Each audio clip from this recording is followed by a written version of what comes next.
Hey, happy second day after Thanksgiving.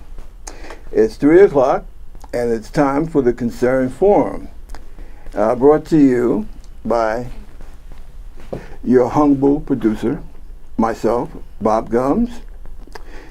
And I can promise you some interesting discourse today on subjects of the public interest. But as we become accustomed to do on the forum, I'm going to take a few short minutes to point out a few things that we need to keep in our minds and also on our hearts. Our public support goes to the brave demonstrators in Chicago who are, as I speak, demonstrating on behalf of the young man that was murdered, I repeat, murdered, by a member of the Chicago Police Department. May their cries for justice be heard. Again, may their cries for justice be heard, and especially let their cries resound in the halls of the mighty. I hope all of our elected politicians across the country heard that last comment. Also, I wonder about Mr. Trump, and more importantly, I wonder about us. And of course, you know, when I say Mr. Trump, I'm talking about none other than New York's own, or hopefully someday disowned, Mr. Donald Trump, the man that owns everything, or at least he thinks he does. I am beginning to wonder, why do we celebrate such a person as this here in New York? And, you know, we celebrate him in a way that this gentleman is now the toast of New York City. Well, I'll tell you frankly, I've never been known for being moderate in the face of blatant injustice. So I'm planning in January to do an anti-Donald Trump demonstration somewhere around Columbus Circle, hopefully on the other side, on the west side of Trump Towers. I'm going to see about getting the necessary permits or whatsoever. Now, I know that a lot of people will think, well, this guy's going to try and hold a rally against Donald Trump, and he's going to wind up looking like a jackass. Well, I'm quite sure if you speak to anyone that's known me for a long period of time, they'll tell you that there have often been times when I've made a jackass out of myself. But I tell you, in terms of demonstrating to show my disdain and contempt for Mr. Trump's idea of the kind of place America should be, I look forward gladly to making an ass out of myself, if that be the case.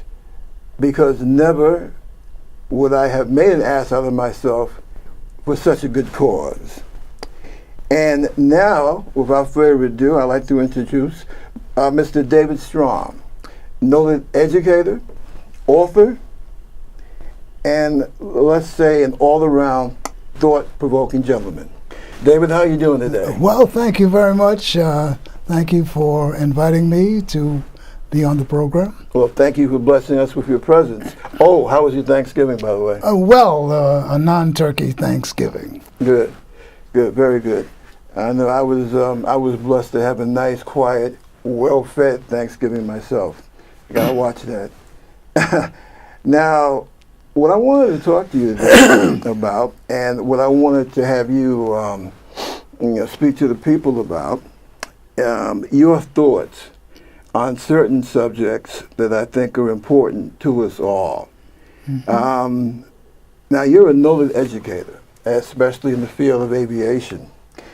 And you see what's happening, the various debates, the various struggles that are happening here in the United States, in particular here in New York City, about the way to educate people, how to educate them, what to spend, what not to spend, mayoral control, school board control, back and forth, the whole gamut. Now, let me ask you first of all, what do you feel about the control of the schools? Do you think that what we've got set up now with the mayor controlling the schools, how does that rub you? Well, I think that the public is being bamboozled. If you go to affluent communities, they're not turning the mayor of their community into the position of being in charge of the schools. Most of those communities have school boards. For example, a place like Scarsdale, they have a school board. Now, in New York, we did have a school board, Right. and the politicians were able to get rid of it and turn it over to mayoral control. I think that's a bad idea. I think that there are a number of things that they have on their agenda to do with the schools. And people should control their local schools and have a bigger input than turning it over to a mayor.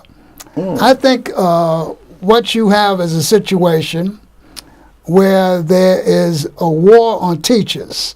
In other words, what you have is a situation with the neoliberal policies in the United States now, where everything public they're trying to turn into private for private profit. And that's what's happening with the charter schools. And that's a very slick thing to do, because they're fooling a lot of people. They're fooling people into thinking that somehow if you turn it over to private hands, it's automatically better, and that is not true. People don't understand charter schools. People don't understand that these schools have a so-called lottery, and they take in people, children, and they watch the children for a few weeks, and that's done in September. And before you know it, the children that are, let's say, problematic to them, they find ways to get rid of them. People don't understand that hedge fund managers and people of that category, oligarchs, want to get the money that is for schools. Charter schools get public money, plus they're supplemented by very rich organizations and people. And that's not necessarily the best thing.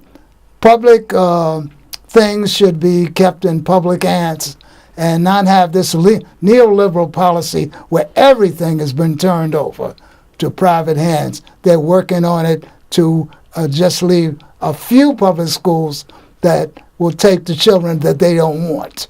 In other words, you're going to have charter schools, and if they had their way, you'd leave a few public schools for the children they would dump from the charter schools. That's what I think. It's interesting that you say that. A couple of weeks ago, I had State Senator Perkins, Bill Perkins, here. And as you know, he represents a huge swath up in Albany, up in Harlem, where I'm from.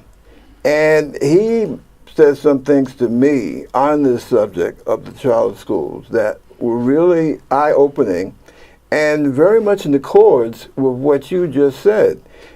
He said that this whole charter school thing, basically, it was supposed to be started as an experiment, essentially, to improve, generally, the public school system. And somehow, people with money got involved, and now charter school, basically, it's become a Frankenstein. It was created to serve one purpose, according to him, and now it has become like a Frankenstein. That's my analogy for it. A Frankenstein's monster, basically clawing up all the economic resources that are supposed to go to the public schools. How do you feel about that? Well, you know, it's a trick. Those in power, the oligarchs that run the country. This country is not of and by and for the people. It's run by people in high places or corporate people, by oligarchs and plutocrats who run the whole show. They get you thinking that you are in charge, but they're in charge. So they've decided to do what is necessary to get rid of teachers unions, and excoriate teachers for things that they have nothing to do with, and that way make inroads into the money bags that come along with public schools and turn them into private hands for private profit. So this is one big trick. If you want to see what good schools are like, look at the schools where the plutocrats and the oligarchs send their children. I've got a lot of experience going to those schools, visiting those schools. It's like night and day between those schools and the average public schools that you see black and Hispanic children in New York City. So the point is, these people rarely don't care about anything but the money that comes with the public schools. The point is also that the state has no problem of locking up people in Rikers Island for $100,000 or more a year. They have no problem with incarcerating young children in the state system for nearly $250,000, or in the senior system for somewhere around $60,000. You see, the point is they have no problem with that. They're not going to do the things to support the public schools because they're in cahoots with those corporations and oligarchs who really run the show. I want us to hold that thought, because I got something that's very similar along the lines of what you're referring to. But let me say that all the time, both in the Army and in the Navy, when I was overseas, especially speaking about Western Europe, and I've been to just about every Western European country, I would say with the exception of Finland. And schools, the idea of kids, people below the age of 18, 17, going to an institution to learn, that was never really an object of discussion.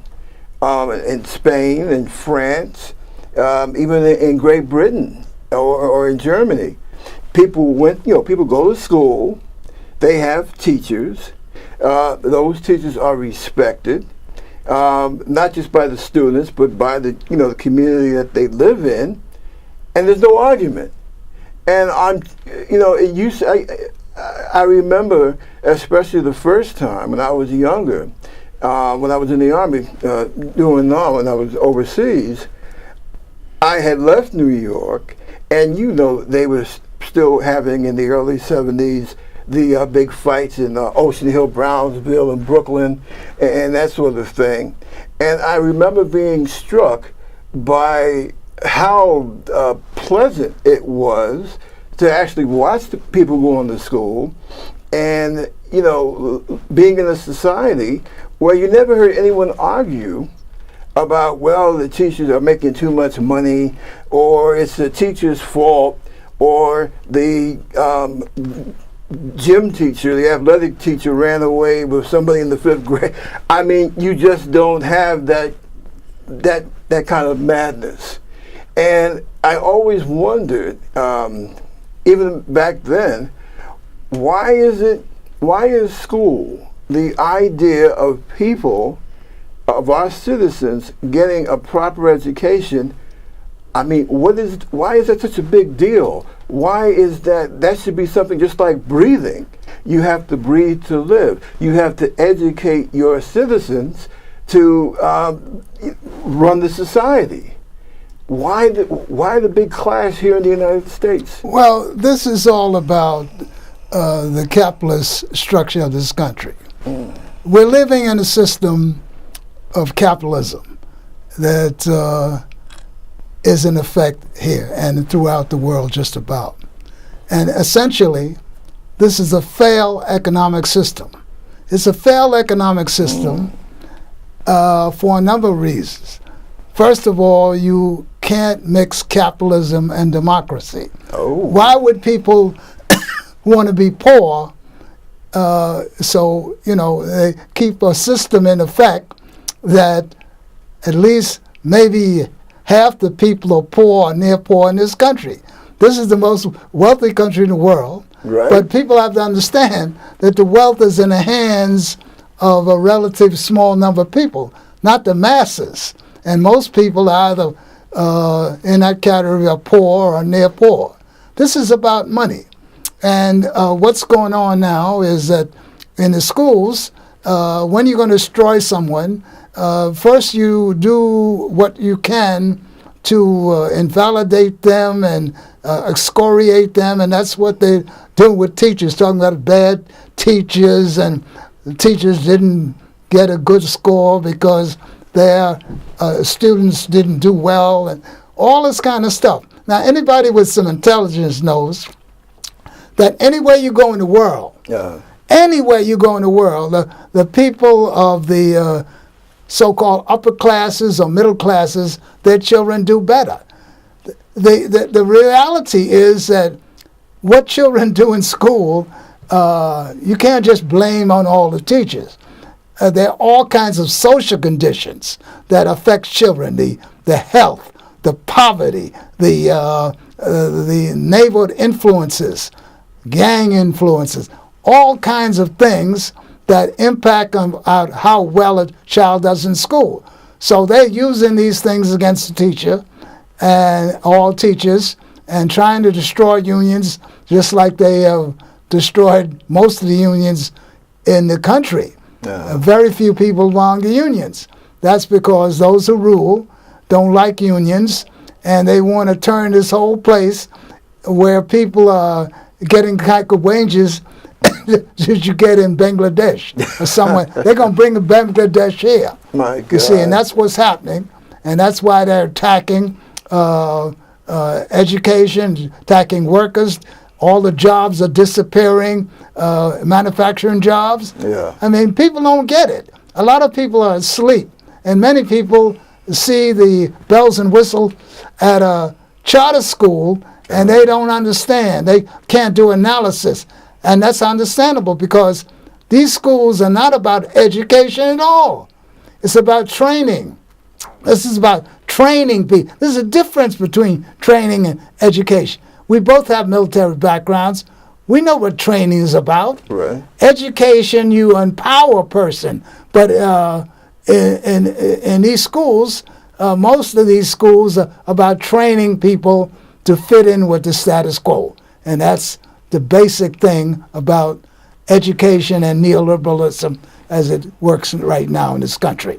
So you're saying that what the movers and shakers, or the elites, for lack of a better phrase, they are trying to blame a lot of the problems that in the public school system. They're trying to blame the teachers, yes, for the dysfunction in our society, when it's really things like parents being able to make a decent wage. Economic and social issues come first and foremost. Well, you know what really... So they don't want to do anything about that, so you got to have a scapegoat, and the scapegoat is the teacher. Something else. I hate it when I see working class parents, black and Latino, and working class white parents carving each other to pieces over some lottery to get their kids into a particular charter school. And I'm like, well, wait a minute, what the hell's happened to us? This is America. I mean, I overlook the founding fathers. Many of them owned slaves, what have you, okay? I see that as, okay, on one side. But on the other side, a lot of the things that they said about democratic Republican form of government is valuable and holds true. And one of the main things that Jefferson stressed was that in order to have a self-governing population, the public has to be educated. So where do we go from what Jefferson's saying about that, which is true, to this terrible nonsense of I hate to see it, black, Latino, and working class white women carving each other up over a lottery. Well, Education is not supposed to be given on the basis of a lottery. well, I just want to emphasize, I call it training, not education. Boom. But the reason Training. for that Okay. is that if you are really interested in education, Right. you would have ability to look at things, analyze it, and do what is best. You wouldn't put yourself in the position of making it hard for yourself by being poor. The point is that this is about making people fit in.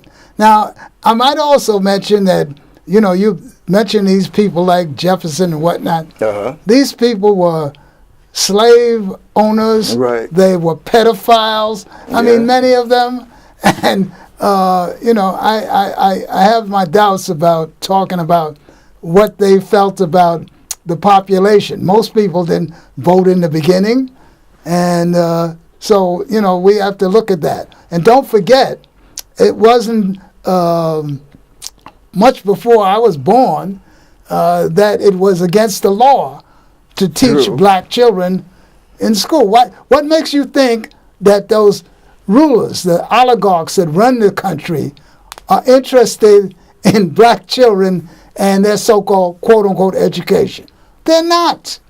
They're not. They're interested in one thing.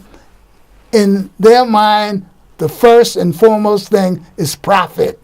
That's what they want. And a profit in this country and profit around the world. Globalization, going to place, finding the cheapest workers you can find, getting them to work for nothing or next to nothing.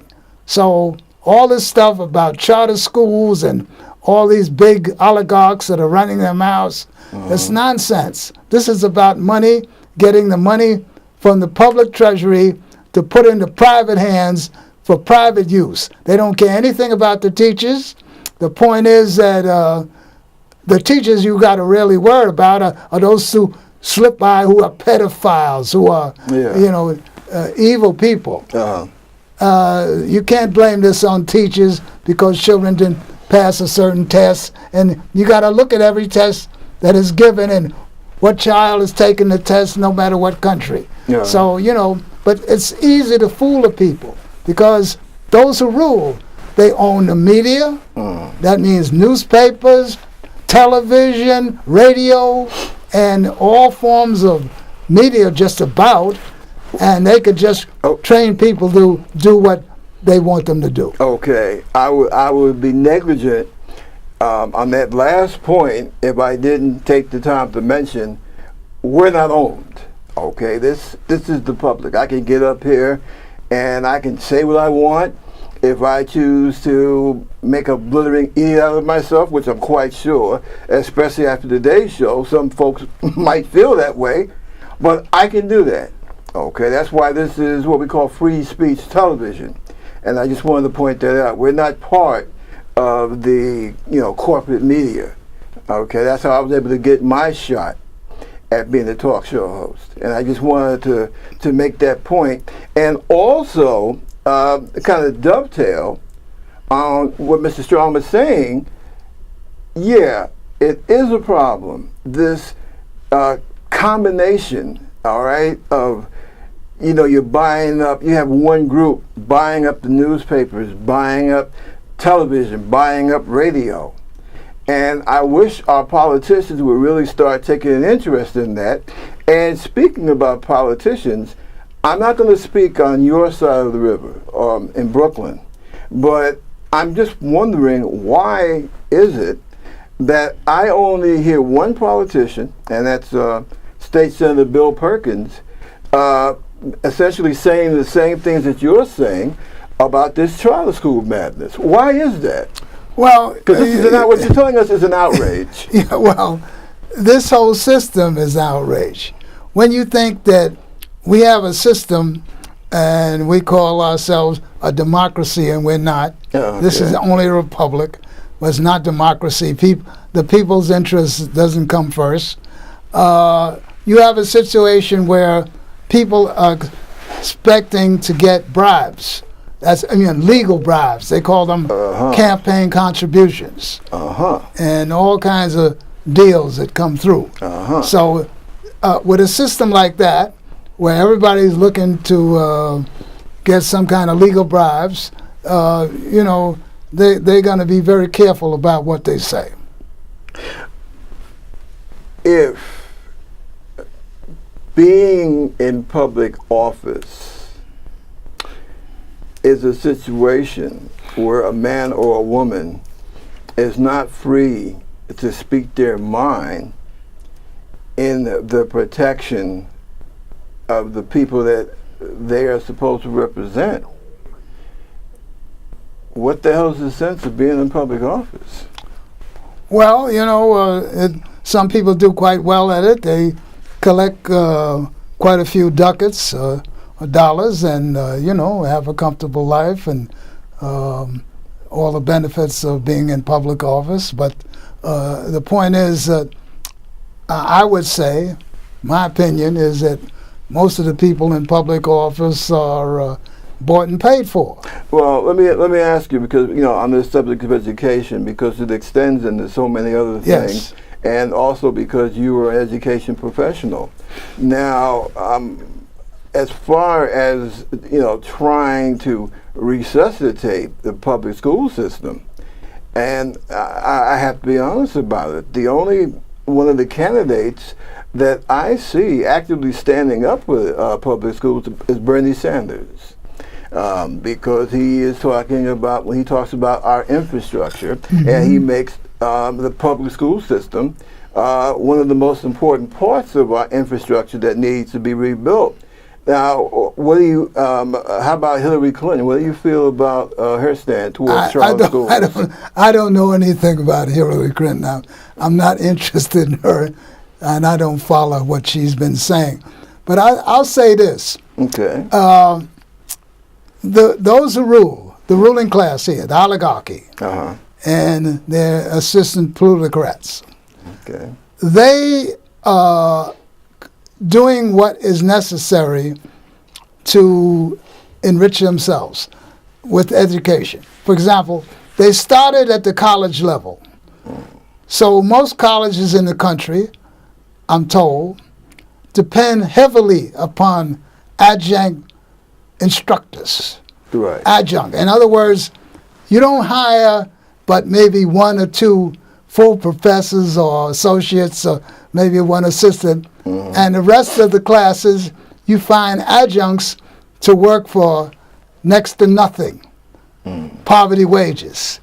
So what I'm told is that maybe close to 70% of the instructors in colleges are adjuncts. Maybe some places, I know of colleges where it's more. You see, so the point is that so they've won the colleges. At the same time, the tuition is going up. Yeah. And there shouldn't be any tuition at all because college should be free as far as I'm concerned. And then now they're working their way down to the middle and elementary schools. They're going to have it so the people teaching these schools are just temp workers. That's what they'd like to do. In other words, destroy all the benefits of the teachers, find ways to get rid of them, make all kinds of complaints and false charges, and get rid of people, not give people tenure. This is what they're doing. So this is all designed to help that charter school movement. Charter school teachers may work 1 or 2 years or so, and that's it. And they work them to death. So, they don't like teachers with benefits. Okay. 3 points. And it might sound a little bit off the corner, the way I put this. Baseball and the military and martial arts. Yes. When I was a kid, I played Little League and Pony League baseball. Right. When I was in the military, I did martial arts. Yes. And, the things depending upon which branch of the service. When I was younger, it was the Army. When I was a little older, in my mid to late 20s and 30s, I was in the Navy. The same thing, same rule held. your opposition or the people that you're in competition with, you study what they do, okay? When we were getting ready to go to Nam, we were lectured about what the enemy does, what he's likely to do. When you're fighting in martial arts and you're coming up against a very good competitor, you look at his past fights on film, the same way Smelling studied Joe Louis, okay? Now, it seems to me that we're in a competition. Every industrialized nation is in a competition. So the key to that is an educated workforce. If I see the folks in Germany and the folks, say, in France and the folks, say, in Switzerland, if they're doing something, right, and it's working, doesn't common logic dictate that I pick up on the successful things that they're doing? And over there, teachers are respected. Education is done by professionals. And generally speaking, from kindergarten all the way through university, that is a public concern. So you don't have the astronomical tuition fees. Everyone in the society, if they so choose, has the ability to educate themselves. And in turn, you have a saner, happier, more efficient society. So if I see people doing these things to get to that desired goal, I don't understand. We had automation, Henry Ford, we beat Japan and Germany, we won the Cold War. We're supposed to be smart. Why are we not duplicating what these successful nations are doing? You understand what I'm saying? Maybe I'm coming off the wall. Yes, I understand what you're saying, but I ask you as an educator. Okay, here's the way I look at it. Okay. You can't. There's other industrial nations, especially northern Western European nations and whatnot, and a much different place. Up until I guess very recently, they had more of a homogeneous population. All those countries that you're talking about, they have a capitalist system over there. But the capitalist system in the past did not have the luxury of having a lot of black people there.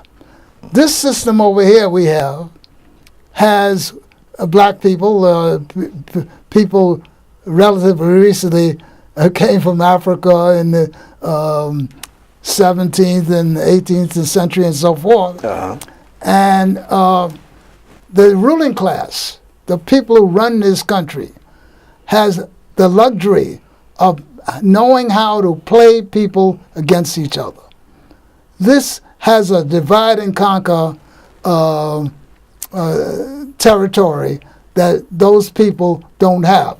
So in those capitalist countries, they have a much better economic and social system for their workers, even though they have capitalism, which is about making profits for the investors. But over here, you got black folks, and you're able to play the folks against each other much better and put more money into the ruling class's pocket.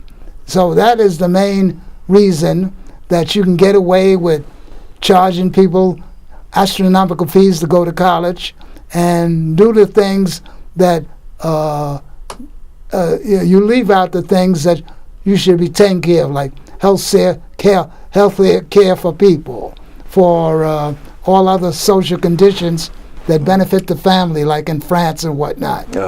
You can get away with not doing that because you can play the white supremacy racism. That's what's in effect here.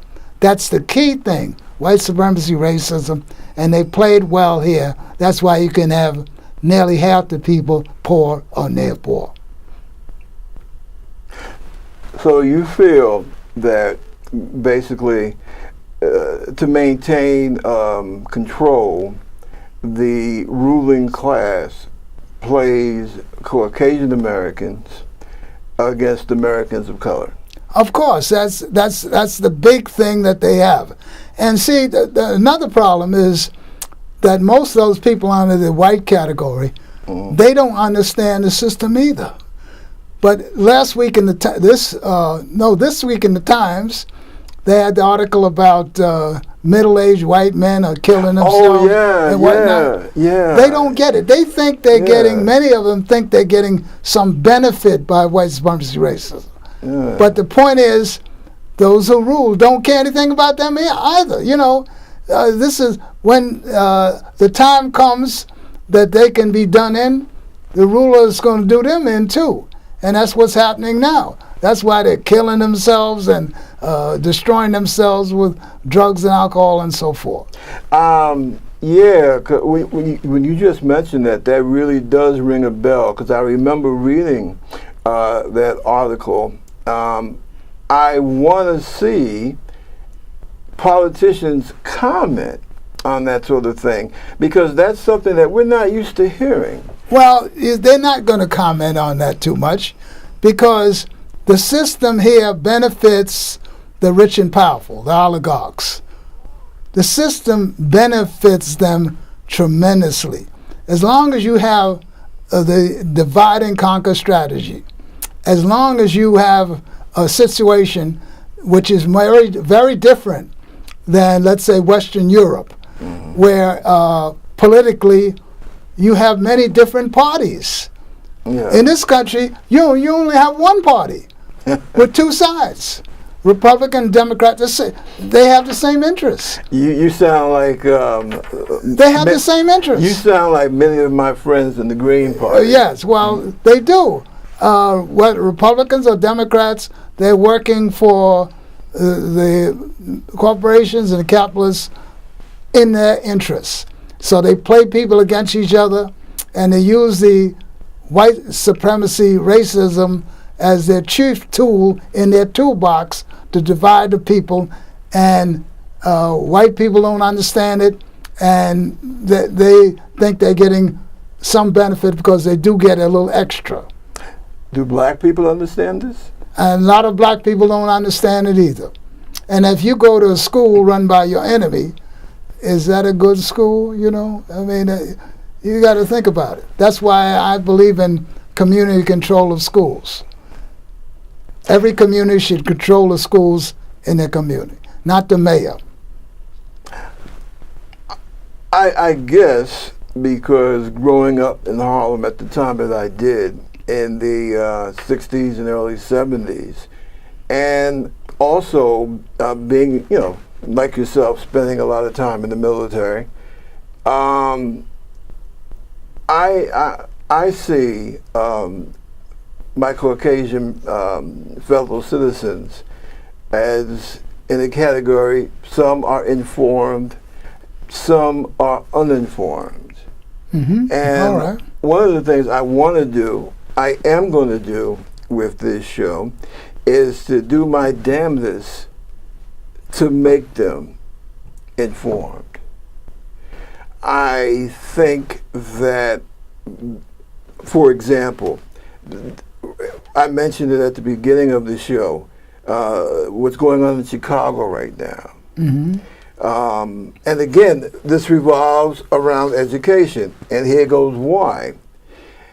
Okay, we saw the video, I saw the video of the cop shooting this young man, what is it, 14 times or 16 times?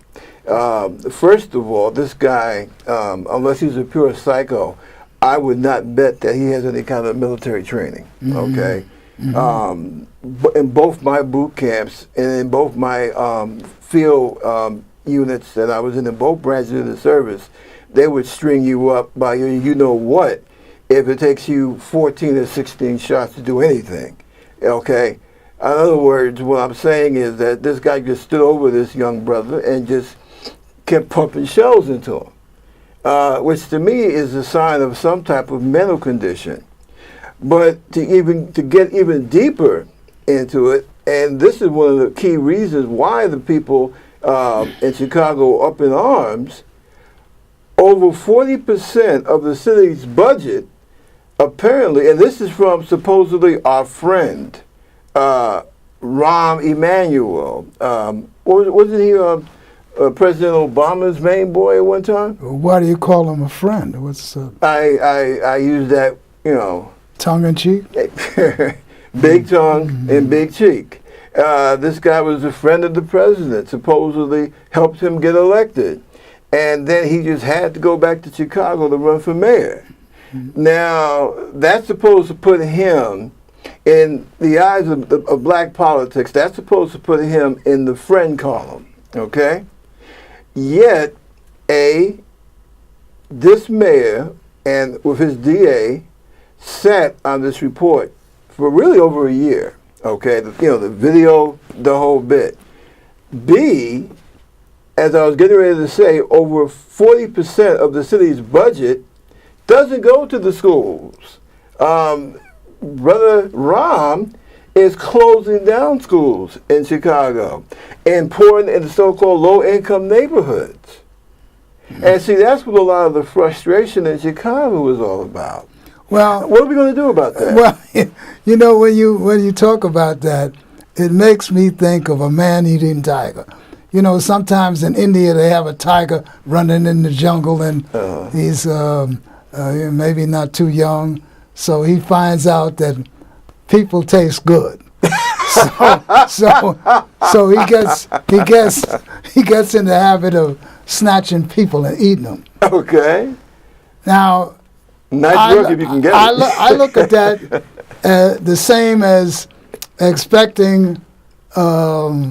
That tiger to be a vegetarian. He's not going to do it. So I'm saying when you look at Rahm Emanuel, he's in the interest, he represents the interest of the ruling class. Oh, by the way, not to cut you off, Rahm is a huge proponent of, guess what? Charter schools. Of course. His friends are those corporations and those oligarchs. So, of course, he's a friend of charter schools, because that's where the money is, and that's where the people who are oligarchs want to extract the money out of the public budget. And, I don't think I'd call him a friend. Jokingly. He's not on my side. Right. So the point is that we ought to look at things like the fact that, I can't look at those films like this man shooting some young fella. I don't look at that. I can't deal with it. I can understand that. I can't go to people ask me, oh, did you see 12 Years a Slave or some of these other? I can't. I go bonkers if I went in there. So I never went to see things like that. But I will say, there's nothing new here. They've been lynching people left and right. They haven't stopped. They just do it differently now. They do it differently. They shoot down people all the time. And now it's getting on film, and people notice that. But there are all kinds of ways to find people and say they committed suicide and whatnot. So lynching has, as far as I'm concerned, never stopped. And they lynch you in other ways. They destroy your life. They paint a picture of you being a criminal and give you a life sentence. No job. No help, no nothing. That's like a life sentence right there. So, we got to take these things into consideration. I'm sure other countries don't have the same system like that and have, black youngsters being criminalized for life, like in Florida or other places. So the point is that you have to understand the enemy. If you don't understand your enemy, then you're lost. If you think you have politics in terms of politics and you have just one party, what kind of politics is that? Let me, because you just said something. I don't want to cut across your strain of thought, but when you say enemy, as I said before, I see my Caucasian fellow citizens in two categories: enlightened and unenlightened. okay, I don't want to. You see, I don't want to get into what is happening now with this gross polarization. I see somebody that's white, ergo, that's an enemy. No, Okay. no, I know that. I know it, you're not coming doesn't from there. work that way. Right. It doesn't work that way. You see, the ruling class, the people that run things, have from the start, let's say in the 17th century, Okay. have gone to Europeans who were indentured servants and they brought up and whatnot, and they got them to identify them by saying we have the same phenotype. Now the phenotype is, the complexion and the hair and and so they enlisted these people, but they're not with those people. They do that because they have a way of getting people to work against each other. And when you get people who works against each other, then you can control them. Like right now, there's over 300 million people here, and it's controlled, the whole place is controlled by a handful of people that you probably fit in one stadium.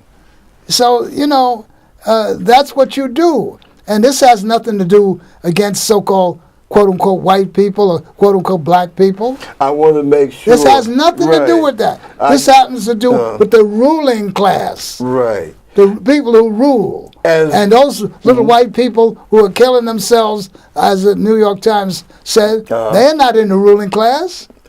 But honestly, they thought to say, well, we got the same phenotype. Oh, well, we're better than those black folks, see? And so that's the trick. Until white folk get it, they're going to be in problems. So that explains why, for example, especially you see this a lot. I saw this a lot in the South, where you have white people who are extremely low income, yet they will wind up voting Republican for guys who will make tax breaks for corporations to take what little job they have and move it overseas. And they will go and they will vote for You're this party. so right about that. Yeah, but you got to do more of analysis to that. Exactly. You have these white people as you're talking about. They have to have someone to look down on. You see, so part of this, even though they don't have much, they may have a little working class job or something, but they want to be able to look down on someone. So that's where the black folks and the Latino folks come in. And that's encouraged by the ruling class.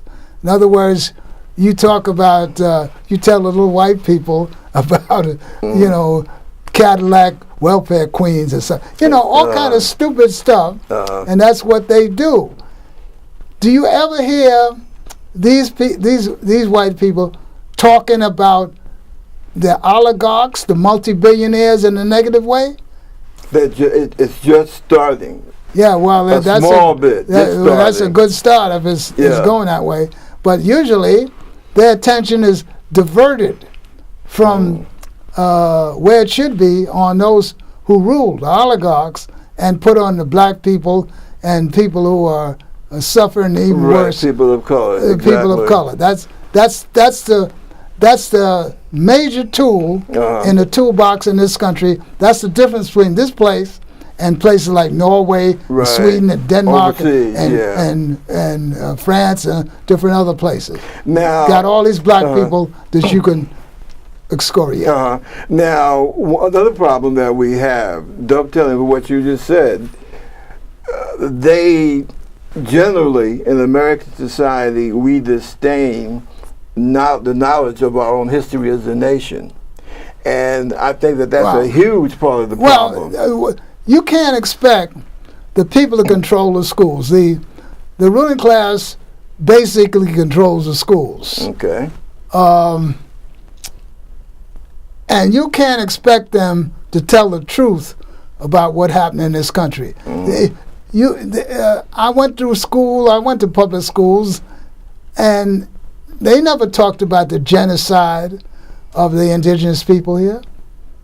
Not in any school I went to. And They talked about the nice little, what they call Indians and the Mayflower and Pocahontas. All kinds of nonsense.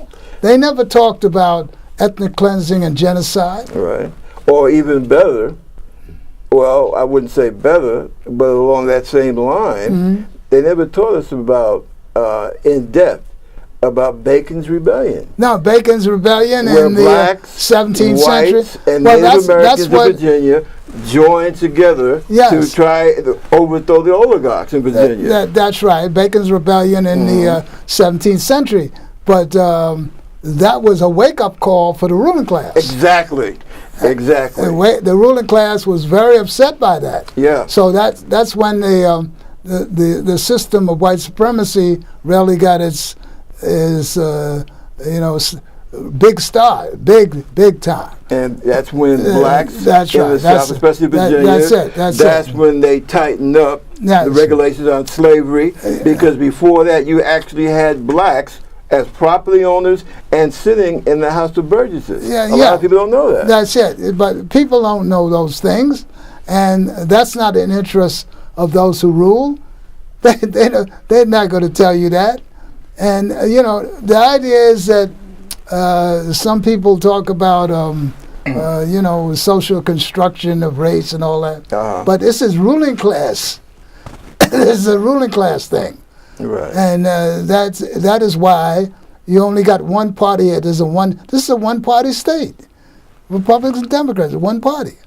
And those other countries that we mentioned, they have many, many parties. Okay. Many.